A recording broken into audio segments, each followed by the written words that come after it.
разбиване, да решим какво ще правим. Чаша, чиника, купичка, гърнени, такива неща. Кое е по-така? Най-трудно е стон, ама трябва да станеш няколко години при мен. Чаша. Само ще кажа, че 94-та завърших училище, все още стомно не можех да правя. И чак 2004-та му направиха майстор. Той когато един гранчар направи стомно, тогава го правих майстор. Какво казвам? Чаша? Чаша. Добре. Първо се намокри ръцете с вода. Гранчарството има три основни операции. Проста работа е гранчарството, но трябва много тренировки. Страшно. Иначе операция само. Първата операция е централна. Виждаш колко е крива. Играе. Ние го танцува. Трябва да успокоим, да заспи в центъра на кръга. Скинете ръце. И да нагласим точно в центъра на диска. Окей? Да. Нещо не е ясно? Не. Ясно. Давай. Нищо ясно. Ти си. Карай в центъра. Деца, сядаш ли си на гранчарство? Никога. Натиска трябва да е умерен. Винаги мокри ръцете, защото по този начин глината се плъзга и става по-лесно. Иначе ще полепа по пръст. Трябва така да натиснеш, че да промениш формата на глината, че да стане в средата. Но не е прекалено силно, разбира се. Още иска. Давай. Още натиск или? То се вижда. Видимо, че не е в центъра. Спокойно, ясно ми е, че няма да стане от първия път. Само ще кажа, че 9 месеца са ме учили само за централно. В училище. Юпите. Сега да видим как е. Първата учебна година в училище само центроване. Досадно, но какво да правиш? Това е положение. Но иначе е просто. Трябва да са много въртени на колелото и опити. И след няколко години ще се положи от нещата. На мокри ръцете. Осети сега с ръцете да видиш как е заспаван. Дълга по ръцете. Нали така? Добре. След като сме центровали глината, трябва да преминем към втората операция. Това е пробиване. Най-лесната операция, но за целта трябва глината да е перфектно в средата. С две ръце придържаме глината да избяга и с единия палец, двата палеца, аз подбивам така, това ще е удобно, трябва да направиш тук отвор. Добре. Да. Точно в средата. Точно в средата. Запомни, че трябва, ако пръстът ти играе, значи не е в средата. Трябва всичко да е точно в средата, защото тук имаме центробежна сила, която много помага, но и много пречи. При разцентровано изделие ще ни развали изделието с центробежна сила. Помагай се с другия палец. И ми вкарай двата. Двата? Да. Точно така.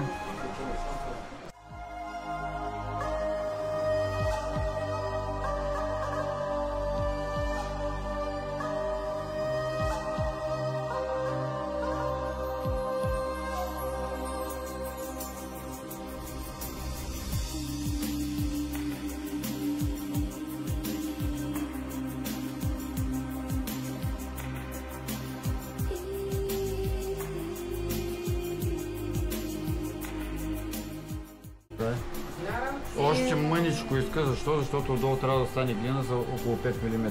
Давай още мъничко. За да се без 6 пъти ще се научи да ги прави. Достатъчно. Сега трябва колело да поеде. Да. Да, що да не.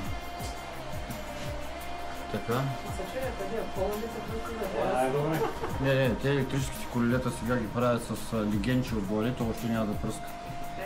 То като ми пръска не е интересно. Сега. Ще слагаш на дъното, държиш, за да попиеш влага. Усети ли когато е стъпал на дъното? Легна ли долу? Да. Добре, давай леко нагоре тогава. Давай леко нагоре по стената. Така, давай, точно така. Да загладиш където има излиш нагоре. Точно. Това е цялата работа.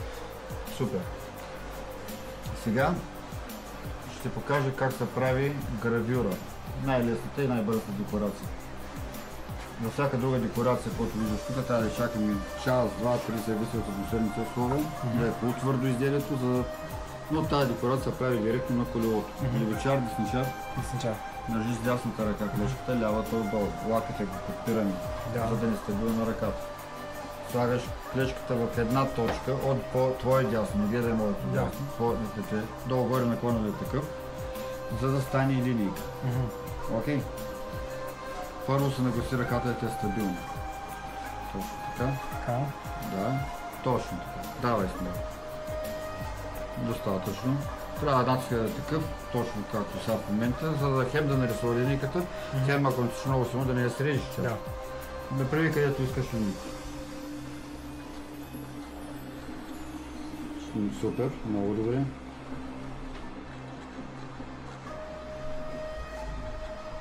Тук по средата дали ще мога? Както решиш.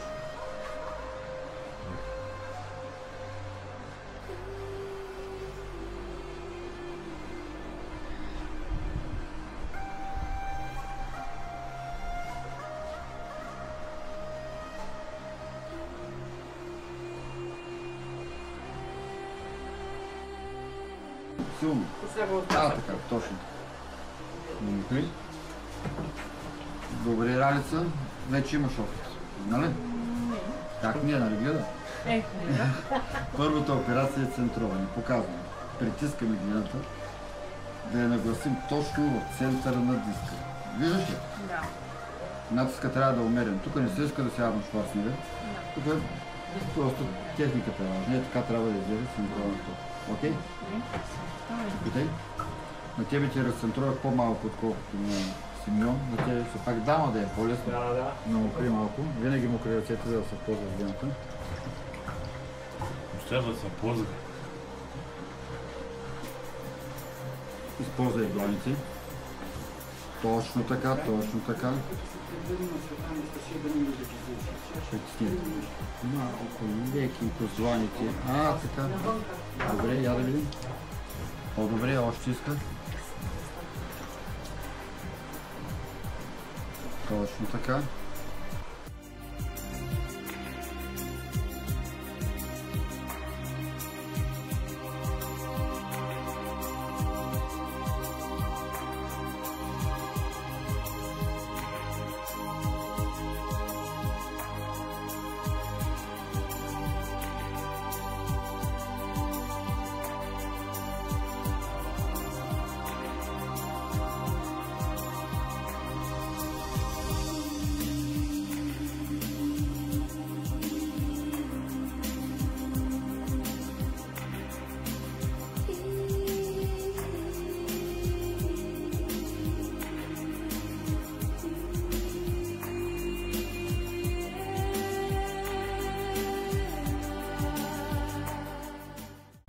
На времето туристите не висоха сега.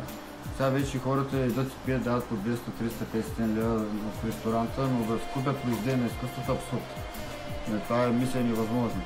На времето обаче бяха качествени. Баща ми правеше копия от археологическия музей в Несебър и по Черноморието. Такава стойност на керамика и се продаваше буквално и можеше да смотри. Говоря за 80-90 години. Но като идея, докато чули за канска шатра, застанало с керамиката си с едно гранчарско колело, и от те сега, на ханска шатра, като гранчарско колело използва само за демонстрация, за да показва на туристите. И продавал керамиката си, и те там туристи постоянно му искали да пробват и той ги качвал на колелото, хвърли по някоя марка. И тъй му дошла идеята и това още може да не съм бил роден. Така и 70 някой година. Всъщност той е първият, който го правиш това в България. Последствие сега в момента това нещо може да го видите като атракция в Гърция, в Турция. Преди това гранчарите само се работиха по цеховете. Сега трябва да побием дупка ръце. Придържаш и притискаш с двата палеца в средата. Но старай се да е точно в средата. Те с маникюри? Но няма маникюри, тя е супер. Да, ако знаете с кои маникюри са седали тук, също какво да правим? Те не им трябва такива клечки, млечки, направо с маникюра. Още малко танцува дупката. Обърни ръцете. Така. Малко танцува. Трябва дупката да е точно в средата. О, я да видим. Супер. Дмитрий. И ще го попитаме. Така. След това следва източването. Това е най-трудното и най-опасното. Нали, още повече при вас с Симеон е още по-опасно, защото правим чаша. Чашата трябва да е по-висока. Лявата ръка вътре. Виждаш? Палеца къде? Да. Дясната ръка е срещу лявата. Нежно притискаме и изтегляме. И източваме нагоре. Но лявата, виж сега къде сте пръсти. Гледай да усещаш глината. Отдолу нагоре. Усещаш ли някаква промяна? Аз не виждам. Да, Дърпа нагоре. Но нежно. Запомни, тук е много нежна работа. Даскала ми само ти повтаряш. Пипаш глината нежно като жена. Нежно. Тук не е случайно глината е женски род.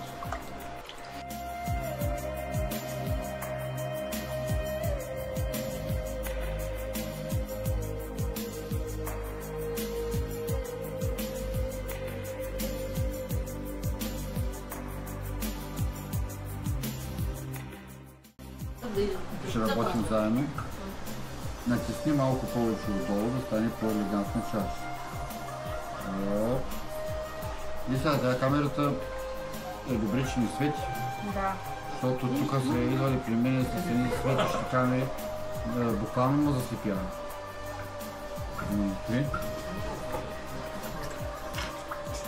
Преди 2 седмици от една телевизия дойдоха тук даже. Опънаха едни неща, чудеси, едни лампи светиха. Беше направо... Това, както ти е удобно, важното е двата палеца да нащупат колите надолу. Точно.